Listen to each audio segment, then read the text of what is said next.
अरे संजय, चल यार, आज मजा करेंगे। बार से बाहर निकलते समय उमेश संजय से बोला। दिनेश भी उनके साथ था। संजय ने कहा, मैंने पहले ही बहुत ज्यादा शराब पी ली है और अब मैं इस हालत में नहीं हूं कि कहीं जा सकूं। अरे संजय, चल यार, आज मजा करेंगे। बार से बाहर निकलते समय उमेश संजय से बोला। दिनेश भी उनके साथ था। संजय ने कहा, मैंने पहले ही बहुत ज्यादा शराब पी ली है और अब मैं इस हालत में नहीं हूं कि कहीं जा सकूं।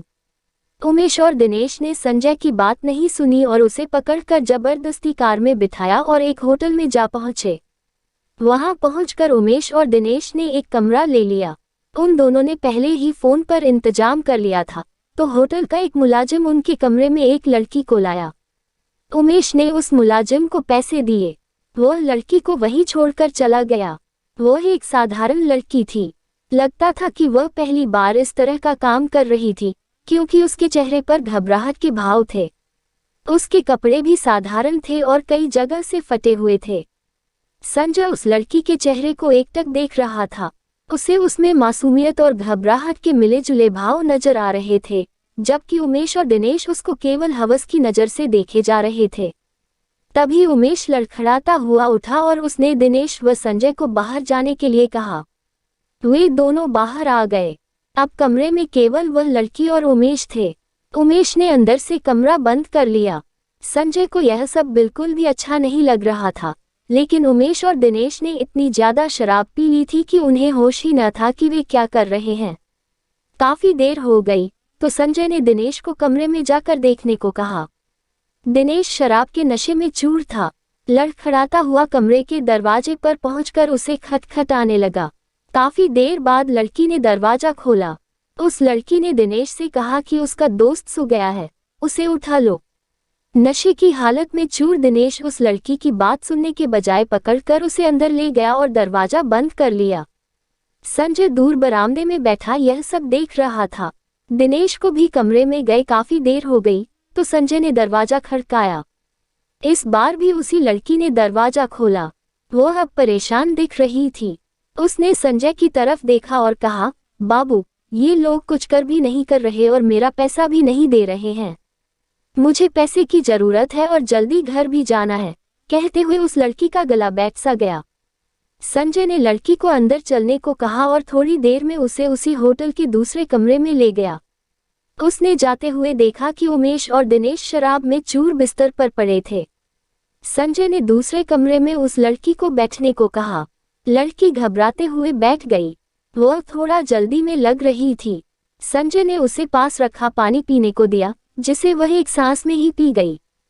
पानी पीने के बाद वह लड़की खड़ी हुई और संजय से बोली, बाबू, अब जो करना है जल्दी करो, मुझे पैसे लेकर जल्दी घर पहुंचना है।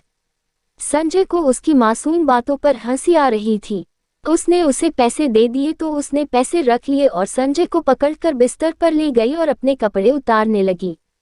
संजय ने उसका हाथ पकड़ा और कपड़े खोलने को मना किया। लड़की बोली, नहीं बाबू, कस्तूरी ऐसी लड़की नहीं है जो बिना काम के किसी से भी पैसे ले ले। मैं गरीब जरूर हूँ, लेकिन भीख नहीं लूंगी। संजय अब बोल नहीं पा रहा था। तभी कस्तूरी ने संजय का हाथ पकड़ा और उसे बिस्तर पर ले गई। यह सब इतना जल्दी में हुआ कि संजय कुछ कर नहीं पाया। कस्तूरी ने जल्दी से अपने कपड़े उतारे और संजय के भी कपड़े उतारने लगी। अब कस्तूरी संजय के इतने नजदीक थी कि उसके मासूम चेहरे को वह बड़े प्यार से देख रहा था। वह कस्तूरी की किसी बात का विरोध नहीं कर पा रहा था। उसके मासूम हाव भाव व चेहरे से संजय की नजर हटती। तब तक कस्तूरी वह सब कर चुकी थी जो पति पत्नी करते हैं। कस्तूरी ने जल्दी से कपड़े पहने और होटल के कमरे से बाहर निकल गई। संजय अभी भी कस्तूरी के ख्यालों में खोया हुआ था। समय बीतता गया, लेकिन संजय के दिमाग से कस्तूरी निकल नहीं पा रही थी। एक दिन संजय बाजार में सामान खरीद रहा था। उसने देखा कि कस्तूरी भी उसके पास की ही एक दुकान से सामान खरीद रही थी। संजय उसको देखकर खुश हुआ।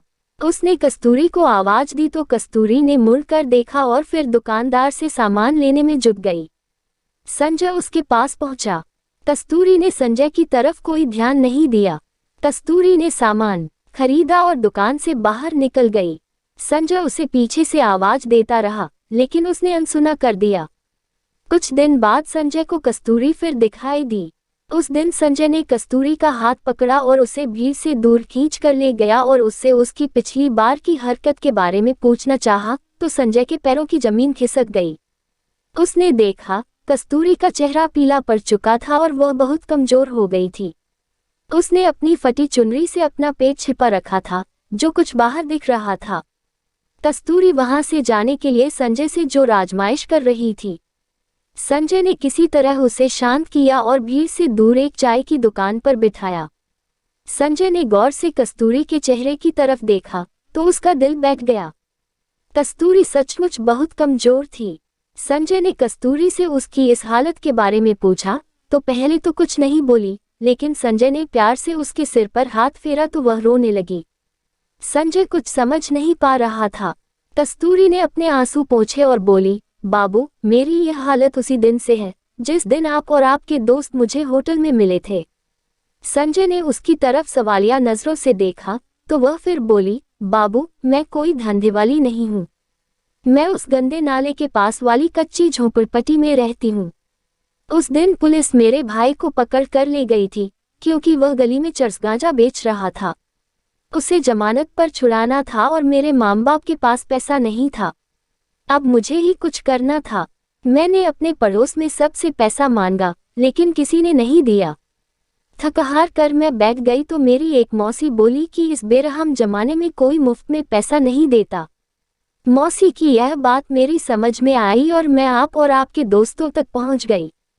कस्तूरी चुप हुई तो संजय ने अपने चेहरे के दर्द को छिपाते हुए पूछा, तुम्हारी ये हालत कैसे हुई? कस्तूरी ने कहा, बाबू, यह जानकर आप क्या करोगे? यह तो मेरी किस्मत है। संजय ने फिर जोर दिया तो कस्तूरी बोली, बाबू, उस दिन आपके दिए गए पैसे से मैं अपने भाई को हवालात से छुड़ा लाई तो भाई ने पूछा कि पैसे कहाँ से आए। मैंने झूठ बोल दिया कि किसी से उधार लिए हैं। थोड़ी देर चुप रहने के बाद वह फिर बोली, बाबू, सबने पैसा देखा लेकिन मैंने जो जिस्म बेचकर एक जान को अपने शरीर में आने दिया तो उसे सब नाजायज कहने लगे और जिस भाई को मैंने बचाया था वह मुझे धंधे वाली कहने लगा और मुझे मारने लगा। वह मुझे रोज ही मारता है। यह सुनकर संजय के कलेजे का खून सूख गया। इस सब के लिए वह खुद को भी कसूरवार मानने लगा। उसकी आंखों में भी आंसू छलक आए थे। कस्तूरी ने यह देखा तो वह बोली, बाबू, इसमें आपका कोई कसूर नहीं है। अगर मैं उस रात आपको जिस्म नहीं बेचती तो किसी और को बेचती। लेकिन बाबू, उस दिन के बाद से मैंने अपना जिस्म किसी को नहीं बेचा। यह कहते हुए वह चुप हुई और कुछ सोचकर बोली, बाबू, उस रात आपके अच्छे बर्ताव को देखकर मैंने फैसला किया था कि मैं आपकी इस प्यार की निशानी को दुनिया में लाऊंगी और उसी के सहारे जिंदगी गुजार दूंगी, क्योंकि हम जैसी गरीब लड़कियों को कहाँ कोई प्यार करने वाला जीवन साथी मिलता है। इतना कहकर कस्तूरी का गला भर आया। वह आगे बोली, बाबू, यह आपकी निशानी है और मैं इसे दुनिया में लाऊंगी, चाहे इसके लिए मुझे मरना ही क्यों न पड़े। इतना कहकर वह तेजी से उठी और अपने घर की तरफ चल दी। यह सुनकर संजय जैसे जम गया था। वह कहकर भी कुछ नहीं कह पाया। उसने फैसला किया कि कल वह कस्तूरी के घर जाकर उससे शादी की बात करेगा। वह रात संजय को लंबी लग रही थी। सुबह संजय जल्दी उठा और बदहवास सा कस्तूरी के घर की तरफ चल दिया। वह उसके मोहल्ले के पास पहुंचा तो एक जगह बहुत भीड़ जमा थी। वह किसी अनहोनी के डर को दिल में लिए भीड़ को चीर कर पहुंचा तो उसने जो देखा तो जैसे उसका दिल बाहर निकलने की कोशिश कर रहा हो। कस्तूरी जमीन पर पड़ी थी।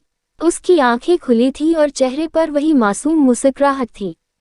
संजय ने जल्दी से पूछा कि क्या हुआ है तो किसी ने बताया कि कस्तूरी के भाई ने उसे चाकू से मार दिया है, क्योंकि सब कस्तूरी के पेट में पल रहे बच्चे की वजह से उसे बेइज्जत करते थे।